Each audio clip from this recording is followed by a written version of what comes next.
The feds are charging a woman whose attempted murder case was dropped just last week by the Chittenden County State's Attorney's Office.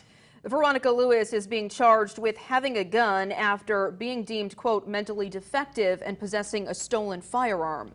Local 22's Courtney Kramer was in court in Burlington this afternoon sorting this all out. Hi, Courtney.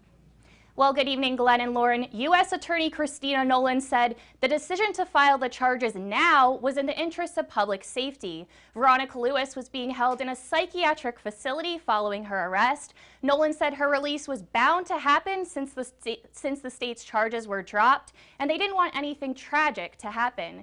Now, this dates back to June of 2015. Lewis was accused of shooting her firearms instructor multiple times in Westford. Police say she took off from the scene with the gun, and they later discovered it in her backpack when she was arrested. Court records also show she was allegedly found to be hiding ammunition into toilet paper rolls of her holding cell. But due to her history of mental illness, the U.S. Attorney says Lewis shouldn't have been using a gun to begin with.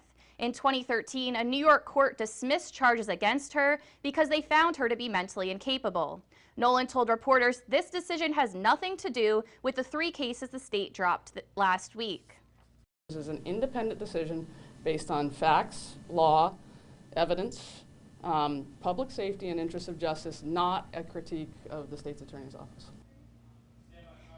Now, Governor Phil Scott applauded Nolan during a press conference today. He wrote to Attorney General T.J. Donovan last week asking him to take a closer look at the cases. Donovan said the charges won't affect his review, saying, quote, "I spoke with U.S. Attorney Nolan yesterday about her intent to charge Veronica Lewis. This will have no impact on our review and our charging decision. We will continue to communicate with our federal partners."